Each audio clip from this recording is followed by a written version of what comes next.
आज के इस कार्यक्रम के मुख्य अतिथि श्रीमान ओम जी बिरला अध्यक्ष महोदय हमारे बीच में। बोलो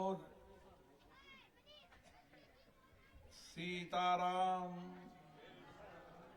जय श्री राम, माता शबरी की।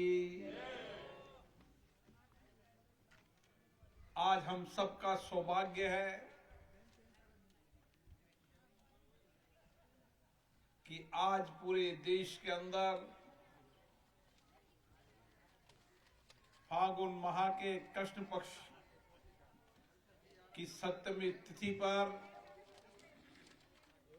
हम सब माता शबरी की पूजा कर रहे हैं।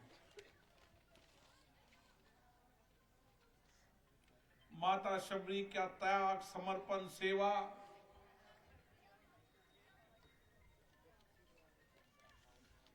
हर व्यक्ति के जन जन के अंदर है। जब वाल्मीकि जी की रामायण हम पढ़ते हैं तो माता शबरी की भक्ति के बारे में जो दृष्टांत व्यक्त किए हैं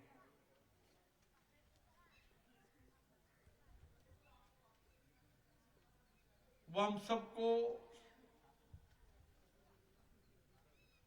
त्याग, समर्पण और निस्वार्थ से भगवान की सेवा करने के लिए प्रेरणा देते हैं।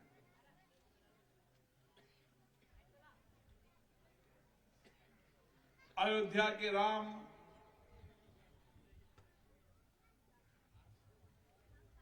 भगवान श्री राम जी को जब 14 वर्ष का वनवास हुआ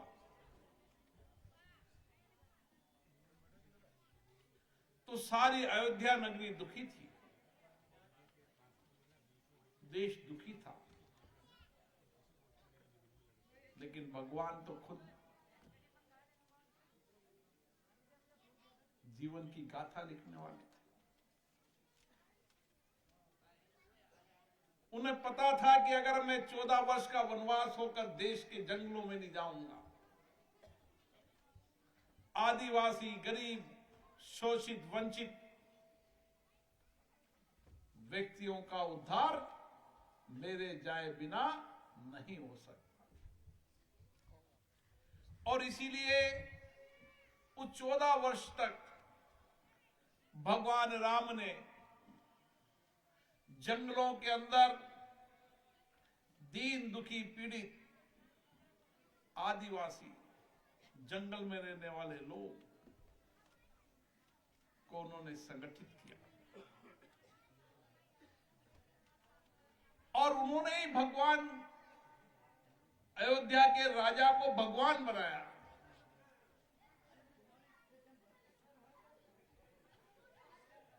माता शबरी कब से इंतजार कर रही थी।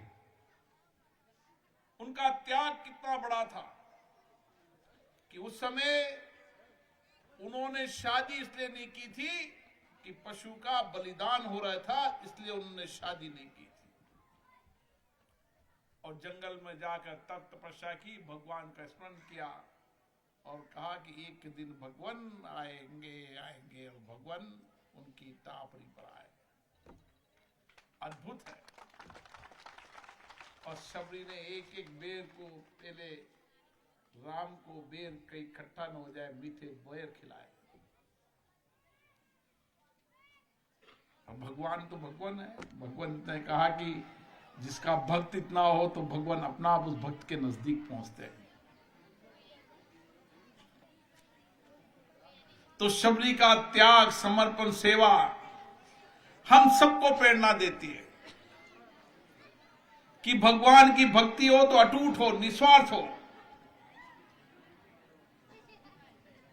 एक दिन भगवान हमारा कल्याण करेंगे ही करेंगे।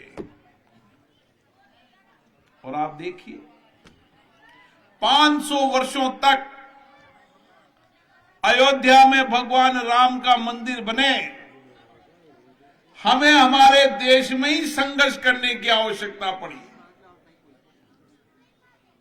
भगवान राम के मंदिर के लिए बलिदान देना पड़ा। लेकिन माननीय नरेंद्र मोदी जी जब प्रधानमंत्री बने तो उन्होंने संकल्प किया कि यहां अयोध्या पर ही भगवान राम का मंदिर बनेगा। और हम सब सौभाग्यशाली हैं कि हम ऐसे युग के अंदर जन्म हुए जहां भगवान राम का मंदिर हमारे सामने बन रहा है। और मुझे भी सौभाग्य मिला कि संसद के अंदर राम मंदिर बने उस ट्रस्ट के निर्माण का प्रस्ताव माननीय प्रधानमंत्री जी ने रखा, सदन में पारित हुआ। भगवान राम के मंदिर बनने पर संसद ने प्रस्ताव पारित किया। उस समय भी मुझे ये सौभाग्य मिला। ये सौभाग्य इसलिए मिला कि आपका प्यार, स्नेह, आशीर्वाद मेरे साथ था। आपने मुझे संसद सदस्य बनाकर भेजा, उस कारण मैं लोकसभा का अध्यक्ष बना। माननीय प्रधानमंत्री जी ने लोकसभा के प्रस्ताव बना के लिए प्रस्ताव रखा, सर्वसम्मति से अध्यक्ष बना। तो प्रारंभिक बात तो आपकी है, जिन्होंने मुझे चुनकर भेजा। आपका विश्वास, आपका भरोसा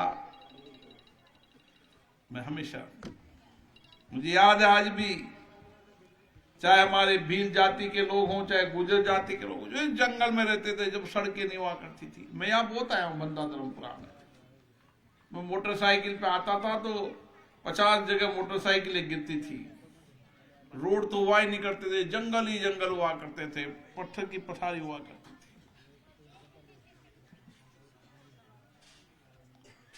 उस समय इस जंगल को बचाने का काम इस भील समाज ने किया, गुर्जर समाज ने। जंगलों के अंदर रहे, तप तपस्या की, कठिन परिश्रम किया। आज भी कठिन परिश्रम करते हैं, तप करते हैं। ऐसे लोगों की सेवा करना मेरा दायित्व है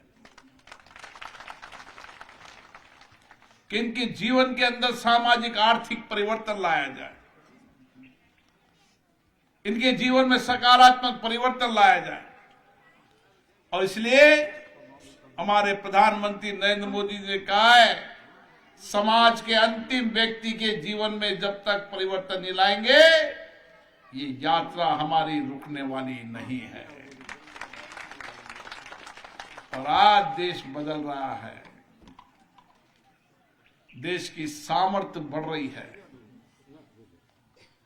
हर भारतवासी को अपने देश पर गर्व भी है और हर भारतवासी को अपने नेतृत्व पे भी प्रधानमंत्री जी पे गर्व है कि एक ऐसा ईमानदार, कठिन परिश्रम करने वाला व्यक्ति जिसने जीवन गरीबी में जिया और आज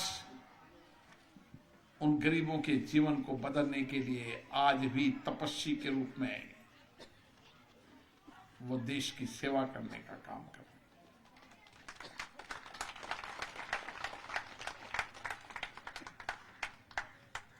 और जब मैं आपके बीच में आता हूं तो मुझे लगता है कि आपके जीवन में बहुत परिवर्तन करना है। अभी बहुत प्रयास करना पड़ेगा। हमारे भील समाज के लोग अभी भी बहुत गरीब हैं, वंचित हैं, कठिनाई में हैं, मुसीबत में हैं। उनकी कठिनाइयों को कम करना पड़ेगा, उनकी मुसीबतों को कम करना पड़ेगा। अब समय आ गया है, हम सब मिलकर उनके जीवन को बदलने का काम करें। माननीय प्रधानमंत्री नरेंद्र मोदी जी के नेतृत्व में हर व्यक्ति के घर पक्का हो, शौचालय हो, लाइट हो, गैस कनेक्शन हो, ये सारे काम आने वाले समय में प्रधानमंत्री नरेंद्र मोदी जी के नेतृत्व में होने वाले हैं।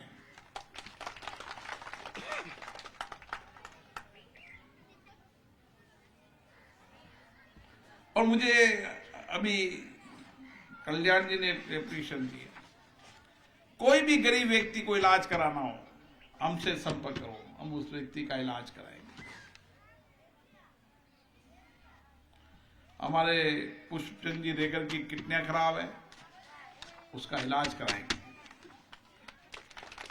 हर गरीब व्यक्ति के इलाज के लिए यहां पर वोटर पे गाड़ी आती है, जांच करती है। आती नहीं आती गाड़ी? नहीं आती है तो गाड़ी भेजेंगे। अभी तक 1300 गांव में चलेगी, इस गाड़ी में भी आएगी। वहां सब जांच कराना, जांच में कभी अगर कमी आएगी तो कोटा इलाज कराएंगे, कोटा में अगर नहीं होगा तो जयपुर कराएंगे, जयपुर नहीं होगा तो दिल्ली कराएंगे, लेकिन सबको स्वस्थ रखेंगे। सब अपनी आंखें भी चेक कराना उसके अंदर। इस सप्ताह के अंदर गाड़ी आपकी गांव में आएगी, बंदा में भी आएगी, धर्मपुरा में भी आएगी और आसपास के गांव में भी, सब गांव में आएगी। रतकांकड़ा में भी आएगी, सब गांव में आएगी। एक सामान्य जांच कराना, आवश्यकता होगी जो दवा मिलेगी उसमें। अगर गंभीर बीमारी होगी तो कोटा इलाज कराएंगे, जयपुर कराएंगे, दिल्ली कराएंगे। लेकिन माता शबरी की तप और तपस्या, वैसी तपस्या हमारी माता बहनें भी यहाँ कर रही है। कठिन परिश्रम में अपने जीवन को जी रही है और एक दिन भगवान आएंगे ही आएंगे, मानकर चलो।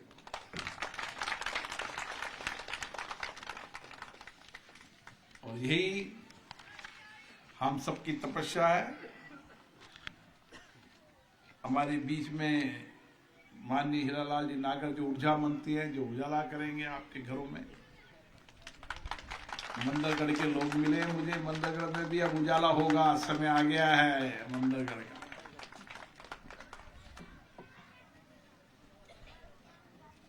कृष्णा शर्मा जी प्रधान है सुल्तानपुर की, सुन्नी लाल जी हमारे प्रदेश के अध्यक्ष हैं, शोभाराम जी, बाबूलाल जी, कालू जी, श्री रतन भाई वीर पार्षद, मांगीलाल राम शिवपुरा जी, कल्याण जी, सभी नेतागण, मैं आपसे एक ही प्रार्थना करना चाहता हूं। ये समय सांस्कृतिक पुनर्जागरण का समय है। ये समय भारत के सम्मान गौरव का समय है। ये समय देश के अमृत काल का समय है और ये समय बदलते भारत और नए भारत के निर्माण का समय है। और इस सब में मिलकर हम सहयोग करें, आए मिलकर काम करें और एक यशस्वी नेता जिन्होंने देश को समर्पण किया, सेवा की है, वैसे देश के नेता माननीय नरेंद्र मोदी जी को तीसरी बार फिर प्रधानमंत्री बनाएं।